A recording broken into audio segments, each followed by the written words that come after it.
வணக்கம் ஃப்ரெண்ட்ஸ், விஜய் பொட்டிக்கு நாம் இப்போ எதை பற்றி பார்க்க போகிறோம் அப்படின்னா, வீட்டில் இருந்து தைக்கிறோம் நம்ம. அப்படி இருக்கும்போது நம்மளால் ஒரு நாளைக்கு எத்தனை ப்ளவுஸ் தைக்க முடியும், சாதா ப்ளவுஸ் எத்தனை தைக்க முடியும், லைனிங் ப்ளவுஸ் எத்தனை தைக்க முடியும் அப்படின்றத தான் நம்ம இந்த வீடியோவில் பார்க்க போகிறோம். இப்போ தான் என்னுடைய சேனலில் ஃபஸ்ட் டைம் பார்க்குறீங்க அப்படின்னா, என்னுடைய சேனலில் சப்ஸ்கிரைப் பண்ணிவிட்டு பாருங்கள். அப்போ தான் நான் போகிற வீடியோலாம் உங்களுக்கு உடனே வரும். அப்படியே பார்த்துக்கிட்டே நான் ஒரு சாதா ப்ளவுஸு ஸ்டிச்சிங் வீடியோ உங்களுக்கு அப்லோட் போட்டிருக்கேன் பாருங்கள். வீடியோ ஓடிட்டுருக்கு, அதையுமே நீங்கள் பாருங்கள். அதையுமே நீங்கள் ஈஸியான முறையில் தான் உங்களுக்கு அதை நான் இன்ச்சாக, அதாவது பிகினராக இருக்கீங்க அப்படின்னாலுமே நீங்கள் கற்றுக்கிற மாதிரி வீடியோவும் போயிட்டுருக்கோம். நான் மோட்டிவேஷன் ஸ்பீச்சும் உங்களுக்கு நான் சொல்கிறேன்.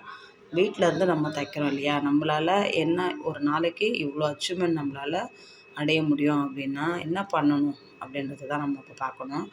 என்ன பண்ணணும் அப்படின்னா, காலையிலே நீங்கள் முடிஞ்ச வரைக்கும் எவ்வளோக்கு எவ்வளோ நம்ம ஸ்மார்ட்டாக எவ்வளோக்கு எவ்வளோ நம்ம வேலையை முடிச்சுட்டு நெக்ஸ்ட்டு வேலைக்கு நம்ம வேலைக்கு, அதாவது டைலரிங் வேலையில் நம்ம எவ்வளோ சீக்கிரம் வரோமோ அவ்வளோக்கு அவ்வளோ நமக்கு நம்ம சம்பாதிக்கணும்னு நினைக்கிற இலக்கில் நம்மளால் அடைய முடியும். நமக்கு நேரம் இல்லை அப்படின்னு சொல்லிட்டு எனக்கு டைமே கிடைக்க மாட்டேதுப்பா, வீட்டு வேலை முடித்த உடனேவே எனக்கு ஒரு மாதிரி டயர்டாகிடுது, அதுக்கப்புறம் நான் எங்கேருந்து தைக்கிறது அப்படின்ற மாதிரி நிறைய பேர் மைண்ட் செட் வச்சுக்கிட்டு என்ன பண்ணிடுறாங்க, ரெஸ்ட் எடுக்கணும் அப்படின்ட்டு அவங்களே ரொம்ப உடம்ப சோர்வாக வச்சுருக்க பார்க்குறாங்க, அப்படி இல்லையா? அதை தான் நம்ம என்ன பண்ணணும்னா, நீங்கள் ஃபஸ்ட்டு என்ன பண்ணணும் அப்படின்னா, உங்களுடைய வேலையை, வீட்டில் இருக்கிற வேலையை ஸ்டெப் பை ஸ்டெப்பாக 3 ஸ்டெப்பாக பிரிச்சுக்குவாங்க. ஃபஸ்ட்டு நம்ம வீட்டு வேலையை 3 ஸ்டெப்பாக பிரிச்சுக்கிட்டனாலே நமக்கு எவ்வளோக்கு எவ்வளோ நம்ம சீக்கிரமாக நம்ம வேலையை முடிச்சுட்டு நம்ம மிஷினில் உட்காரணுன்றது நம்ம டிசைட் பண்ணிக்கலாம், இல்லைங்களா? என்னென்னா, ஃபஸ்ட்டு எடுத்ததும் நம்ம காலையில் எந்திரிச்சு காஃபி போட்டு குடிக்கிறோம். அப்புறம் நம்ம அடுத்து ஃபஸ்ட்டு காஃபி போட்டு குடிக்கிறோமோ, டீ போட்டு குடிக்கிறோமோ, ஃபஸ்ட்டு அந்த வேலையை பார்த்துட்டு தான் அப்புறம் நம்ம நெக்ஸ்ட்டு எந்த வேலையாக இருந்தாலும் பார்ப்போம் இல்லையா? அதுதான் நமக்கு ஒரு எனர்ஜி தர வேண்டிய விஷயமா இருக்குது. அதுபோல் யாரெல்லாம் நீங்கள் பார்த்துருக்கீங்க, நீங்கள் எனக்கு சொல்லுங்கள். ஏன்னா ஒரு சில பேர் அந்த பழக்கம் இருக்காது இல்லையா, டீ குடிக்கிற பழக்கமே இருக்காது. எனக்கு அப்படி இல்லை, நான் தூங்கி எழுந்திரிச்சோன்னே எனக்கு காஃபி போட்டு குடித்தா தான் எனக்கு நெக்ஸ்ட்டு வேலையே வேலை ஓடும். அதுபோல் இருக்குது. அதுபோல் நம்ம குடிச்சிட்டு அப்போவே நீங்கள் உங்களுடைய டைமிங்கை நீங்கள் கரெக்டாக பிரிச்சுக்கோங்க. நீங்கள் என்ன பண்ணணும் அப்படின்னா, பாத்திரம் தேய்க்கிறது, நம்ம அடுப்பெல்லாம் க்ளீன் பண்ணிவிட்டு இதெல்லாம் முடித்து வைக்கிறதுக்கு 1 மணி நேரம் போட்டுக்கோங்க. நான் அதிகபட்சம் தான் உங்களுக்கு சொல்கிறேன், அவ்வளோ நேரம்லாம் ஆகாது. நம்ம ஃபேமிலியில் வீட்டில் எத்தனை பேர் இருக்கிறோமோ அதை பொறுத்து தான் நமக்கு எவ்வளோ டைமிங் ஆகுதுன்றதை பற்றி அதில் கால்குலேஷன் வரும். நம்ம இப்போ 2 பேர் தான் இருக்கிறீங்கன்னா அதுக்கு உங்களுக்கு ஒரு 1/4 மணி நேரமே அதிகம் தான் இல்லையா? அதுக்கேற்ற மாதிரி உங்களுக்கு டைமிங் தான். நான் சொல்கிறது ஒரு 1 ஹவர் கூட நீங்கள் வச்சுக்கோங்க. 1 ஹவர் பாத்திரம் துலக்கி, அடுப்பு க்ளீன் பண்ணிட்டு, வீட்டை பெருக்கிட்டு எல்லாத்தையும் ரெடி பண்ணிட்டீங்கன்னா அதுக்கப்புறம் 1 ஹவர் நீங்கள் சமையல் வேலைக்கு ஒதுக்கிடுங்க. அந்த 1 ஹவர் காலையில் டிஃபனும் சரி தான், மதியம் லஞ்சும் சரி தான், அப்படியே 1 ஹவர் அதுக்கு நீங்கள் பிரித்து வச்சுக்கோங்க. அதை முடிச்சிட்டிங்கன்னா அடுத்து 1 ஹவரு நீங்கள் குளிச்சுட்டு ரெடி ஆகிட்டு சாப்பிட்டுட்டு உட்கார்றதுக்கு கரெக்டாக அதுக்கு ஒரு 1 ஹவர் வச்சுக்கோங்க. முடிஞ்சிடுச்சா? ஒரு 10 மணிக்கெலாம் நீங்கள் மிஷினில் உட்காந்துடலாம். இப்படி நீங்கள் பழகி 10 மணிக்கெலாம் மிஷினில் உட்காந்து நீங்கள் ஸ்டிச் பண்ண ஆரம்பிச்சிட்டிங்க அப்படின்னாலே உங்களுக்கு டைமுன்றது நிறைய கிடைக்கும் இல்லையா? அப்போது நீங்கள் கிடைக்கும்போது என்ன பண்ணணும் அப்படின்னா, ஆனால் முன்னாடியே இவ்வளவும் நம்ம மெயின்டைன் பண்ணி வரதெல்லாம் பெரிய விஷயம் கிடையாது. நீங்கள் எல்லா வேலையும் முடிச்சுட்டு மிஷினில் உட்காரணும் அப்படின்னு தோணும்போது அப்போ போய் நீங்கள் கட்டிங் வேலையை போடக்கூடாது இல்லையா? நீங்கள் கட்டிங் வேலையை நீங்கள் நைட்டே முடித்து வச்சிடணும். இப்போ நாளைக்கு நான் இத்தனை ப்ளவுஸ் முடிக்கணும்னு உங்களுக்கு ஒரு டார்கெட் இருக்குல்ல, இந்த ப்ளவுஸ்லாம் நான் முடிச்சிடணும் அப்படின்ட்டு அந்த டார்கெட்டுக்கு நீங்கள் ஃபிக்ஸ் பண்ணி வச்சுருக்கிற அந்த ப்ளவுஸை நீங்கள் என்ன பண்ணணும்னா, நீங்கள் நைட்டுக்கே அதை நீங்கள் கட்டிங் போட்டு எடுத்து வச்சுருங்க. அப்போ தான் நம்ம வேலையெல்லாம் முடித்தோமா 10 மணிக்கு மிஷினில் உட்காந்து ஸ்டிச் பண்ண ஆரம்பிக்கணும். அப்போ தான் நமக்கு ஒரு எனர்ஜியாக இருக்குமே தவிர, நம்ம ஆல்ரெடி நம்ம வேலையெல்லாம் முடிச்சுட்டு உட்காரும்போது அப்போ போய் கட்டிங் போட்டோன்னா இன்னும் நம்ம உடம்பு எப்படின்னா ரொம்ப லேசியாக இருக்கும் நமக்கு. அப்போ அப்படி இருக்கும்போது நமக்கு ஸ்டிச் பண்ணணுன்ற மைண்ட் செட்டே வராது இல்லையா? அதனால் இது போல் நீங்கள் ட்ரை பண்ணி பார்த்துட்டு எனக்கு நீங்கள் சொல்லுங்கள். இதெல்லாம் நம்ம கடைப்பிடிச்சிக்கிட்டு வந்துட்டோம் அப்படின்னாலே நமக்கு ஸ்டிச்சிங் பண்ணுறதுல நமக்கு எப்படி சொல்கிறது, ஒரு ஹாப்பினஸ் வந்துடும். நம்ம சீக்கிரமாக தைக்கணுன்ற ஒரு எண்ணமும் வந்துடும். அது எப்படி நம்ம சீக்கிரமாக தைக்கணும் அப்படின்றத இப்போ நம்ம பார்க்கலாம். சாதா ப்ளவுஸாக இருந்தாலும் சரி தான், லைனிங் ப்ளவுஸாக இருந்தாலும் சரி தான், அதை நம்ம எப்படி இப்போ எப்படி சொல்கிறது, ஒரு ப்ளவுஸ் இப்போ நம்ம எடுக்கிறோம் அப்படின்னா அந்த டைமிங்கே நம்ம எப்படி எவ்வளோக்கு எவ்வளோ கரெக்டாக கொண்டு வரணும் அப்படின்றது தான் நம்ம ஃபஸ்ட்டு அந்த ப்ளவுஸ் எடுக்கும்போதே ஃபிக்ஸ் பண்ணிக்கணும். அப்படி நம்ம ஃபிக்ஸ் பண்ணும்போது என்ன ஆகும்னா, நமக்கு இப்போது நான் இந்த ப்ளவுஸ் எடுக்கிறேன், அந்த எடுக்கிற டைமில் இப்போ இந்த சாதா ப்ளவுஸை ஸ்டிச்சிங் பண்ணுறேன் இல்லையா, அப்போ இந்த ஸ்டிச்சிங் பண்ணும்போது எனக்கு எவ்வளோ நேரம் ஆகும், ஒரு 20 நிமிஷம் ஆகுது அப்படின்னு வச்சுக்கோங்க. அந்த 20 நிமிஷத்துக்கு நான் இதை எவ்வளோ ஃபாஸ்ட்டாக முடிக்கணுன்றதை நான் டைமிங் வந்து ஃபிக்ஸ் பண்ணுறத விட இன்னொன்று பண்ணுவேன், ஸ்டெப் பை ஸ்டெப்பாக அடுத்து நெக்ஸ்ட்டு நம்ம என்னென்ன பண்ணணுன்றதை வந்து நம்ம எப்பயும் பண்ணுற போலேயே பண்ணோம்னா நமக்கு ஆட்டோமேட்டிக்காக அந்த ஃபாஸ்ட்ன்றது வர ஆரம்பிச்சிடும். இல்லை நம்ம வந்து இப்போ வந்து பேக்கில் வந்து இடுப்பு தச்சுட்டு அப்போ பேக்கில் வந்து இடுப்பு அந்த டாட்ஸ் பிடிக்கிறோம் பார்த்திங்களா, அதை பிடிக்காம நெக்ஸ்ட்டு நம்ம அடுத்த வேலைக்கு வரும்போது என்ன ஆகும், அப்போ அந்த வேலை பெண்டிங் இருக்கா, இப்படிலாம் போகும்போது அது டைமிங் வந்து எக்ஸஸாக போகும். ஆனால் இப்போ நான் சொல்கிற மாதிரி நீங்கள் செஞ்சு பாருங்கள். ஃபஸ்ட்டு எடுத்ததும் பேக்கில் இடுப்பு வந்து மடித்து தைச்சிட்றீங்களா, செகண்டு பேக்லேயே வந்து 2 டாட்ஸை பிடிச்சிட்றீங்க, தேர்டு பேக்கில் நம்ம இடுப்போடைய நம்மளுடைய அந்த இடுப்பு சுற்றளவு இருக்கு இல்லையா, அதை நம்ம மார்க்கிங் பண்ணிடுறோம், முடிஞ்சு போச்சு. இப்போ பேக்கோடைய ப்ராசஸிங் முடிஞ்சிடுச்சு. அப்புறம் நெக்ஸ்ட்டு ஃப்ரண்ட்டுக்கு வரீங்களா, ஃப்ரண்ட்டுக்கு வந்து என்ன பண்ணணும், ஷோல்ட்ரு ஃபஸ்ட்டு பிடிச்சிடணும். 2 பக்கமும் ஷோல்ட்ரு பிடிச்சிட்றோமா, ஷோல்ட்ரு பிடிச்ச உடனே ஃப்ரண்ட்டுக்கு வரோம், 3 டாட்ஸை பிடிச்சிட்றோம். நான் என்ன பண்ணுவேன் அப்படின்னா, நான் பண்ணுறது தான் நான் வந்து உங்களுக்கு இப்போ ரிவ்யூ பண்ணிகிட்ருக்கேன். ஃபஸ்ட்டு என்ன பண்ணுவேன்னா 3 டாட்ஸை பிடிச்சிடுவேன். 3 டாட்ஸை பிடிச்சிட்டு பட்டி ஏற்றிடுவேன். பட்டி ஏற்றிட்டு கொக்கி பீஸு காஜா பீஸோ அது எந்த பக்கம் ஏற்றுறனோ அந்த பக்கம் அதை நான் ஏற்றி முடிச்சுட்டு நெக்ஸ்ட்டு என்ன பண்ணுவேன் அப்படின்னா, இப்போ நான் கொக்கி பீஸாக இருந்தால் கொக்கி பீஸுடைய அளவு ப்ளவுஸ்லேருந்து எடுத்து அந்த கொக்கி பீஸ் சைடு நெக்கு வந்து கரெக்டாக இருக்கான்னு பார்த்துப்பேன். நான் ஒரு குத்து மதிப்பாக ஃபஸ்ட்டு ஒரு ஷோல்டரில் நீட்டு தையல் வச்சு சும்மா போட்டுக்குவேன் ஃபஸ்ட்டு. அதுக்கப்புறம் நான் எல்லாமே இது மாதிரி தச்சு முடிச்சதுக்கப்புறம் அப்போ நான் வந்து நம்மளுடைய கழுத்து பீஸ் கொக்கி பீஸுக்கான அளவில் வந்து ஷோல்டராண்ட கரெக்டாக இருக்கா அப்படின்ட்டு செக் பண்ணி பார்ப்பேன். கரெக்டாக இருந்துச்சுன்னா அப்போ தான் நான் கன்ஃபார்ம் தையலே போடுவேன். அப்போ வந்து என்ன பண்ணுவேன், இந்த கார்னரும் அந்த கார்னர்லேயும் ரஃப் அடிச்சிடுவேன். அது கன்ஃபார்ம் தையல் போட்டதுக்கப்புறம் கொக்கி சைடு அளவு ஜாக்கெட்லேருந்து எடுத்து அதனுடைய சைடில் அளவு என்னவோ அதை நான் சாப்பீஸில் மார்க்கிங் பண்ணிவிடுவேன். அது முடிஞ்சிடுச்சிங்களா, அப்புறம் இன்னொரு சைடையும் அதே போல் தைச்சிட்றேன்னா அப்போ ஃப்ரண்ட்டு பேக்கு முடிஞ்சிடுச்சு. இதுக்கப்புறம் நம்ம நெக்ஸ்ட்டு என்ன பண்ணணும், கழுத்து பீஸ் இருக்குது. கழுத்து பீஸு நாம் வெட்டும் போதே நான் கழுத்து பீஸு கிராஸ் பீஸாக வெட்டி எடுத்து வச்சுருவேன். அப்படி இருக்கும்போது என்ன பண்ணுவோம், அப்படியே நீட்டாக இணைச்சிட்டு நீட்டாக வச்சு நம்ம கழுத்து பீஸு அடித்து திருப்பி தைச்சிட்டு நம்ம என்ன பண்ணுறோம், ரெட்டை தையல் போட சொல்கிறாங்களோ அது போல் தைச்சிடுறோம். கழுத்து பீஸ் முடிஞ்சிடுச்சா, நெக்ஸ்ட் என்ன பண்ணுறோம், கையை நம்ம ஏற்றிட்டு நம்ம ஃபினிஷ் பண்ணிடுறோம். இப்படி நீங்கள் ரெகுலராக நீங்கள் எந்த ப்ராசஸிங்கில் நீங்கள் தைக்கிறீங்களோ அந்த ப்ராசஸிங்லேயே நீங்கள் ரெகுலராக தைக்கும்போது உங்களுக்கு ஃபாஸ்ட்டுன்றது வர ஆரம்பிச்சிடும். இது போல் நீங்கள் ட்ரை பண்ணி பாருங்கள். உங்களுக்கு ஃபாஸ்ட்டு வேறு லெவலில் வந்துடும். இப்போது நீங்கள் ஒரு ப்ளவுஸ் சாதா ப்ளவுஸு எனக்கு ஒரு 3/4 மணி நேரம் ஆகுது, 1 மணி நேரம் கூட ஆகுது அப்படின்றவங்க நீங்கள் இது போல் நீங்கள் தச்சு பழகிக்கிட்டே வாங்க. நான் சொல்கிற மெத்தடில் நீங்கள் தச்சு பழகிக்கிட்டே வாங்க. நீங்கள் ஆட்டோமேட்டிக்காக இப்போ 1 ஹவர்லேருந்து 3/4 மணி நேரம் நமக்கு டைம் ஆகும். அப்போ 3/4 மணி நேரத்துலேருந்து நீங்கள் இதே போல் ஸ்டிச் பண்ணிக்கிட்டே வாங்க. வந்த உடனே வந்துருமான்னு கேட்டால் கிடையாது.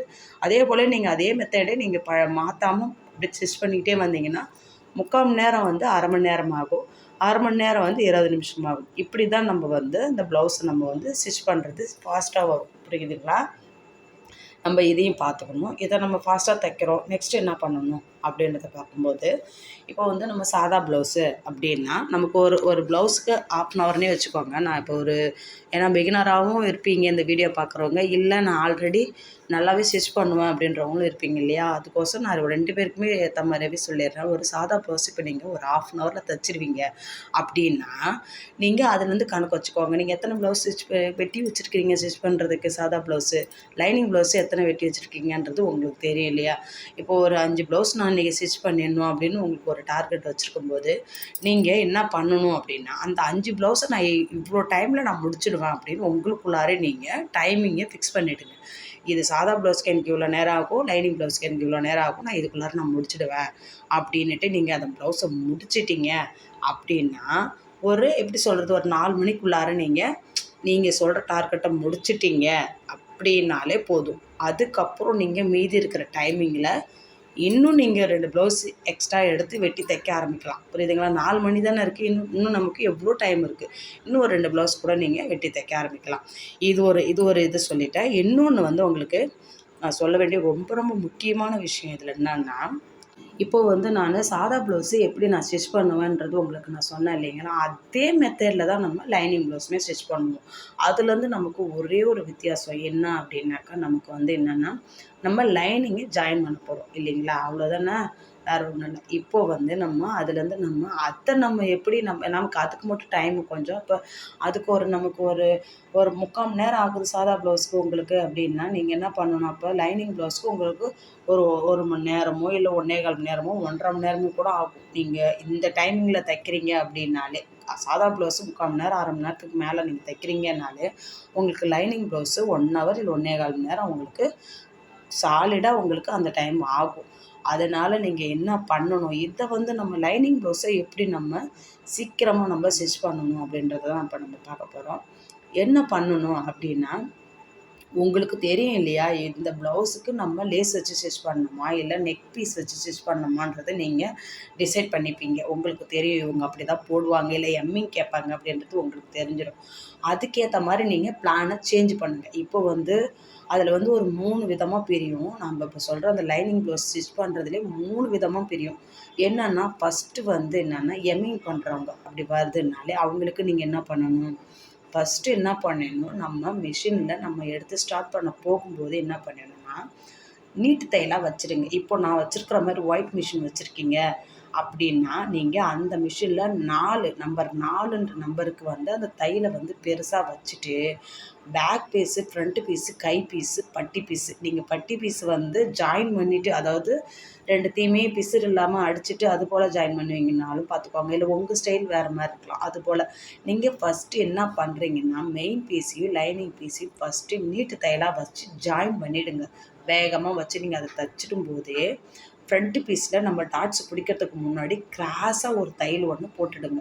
அது டாட்ஸ்லேருந்து நமக்கு துணி வந்து கப் சைஸ் வந்து நமக்கு லைனிங் பீஸும் அதாவது லைனிங் பீஸும் மெயின் பீஸும் வந்து பிரிஞ்சு தனியாக வராமல் இருக்கும். அதுபோல் நீங்கள் ஒரு தையல் ஒன்று போட்டுடுங்க. போட்டுட்டிங்களா, அவ்வளோதான், ஃபினிஷிங் முடிஞ்சிடுச்சு.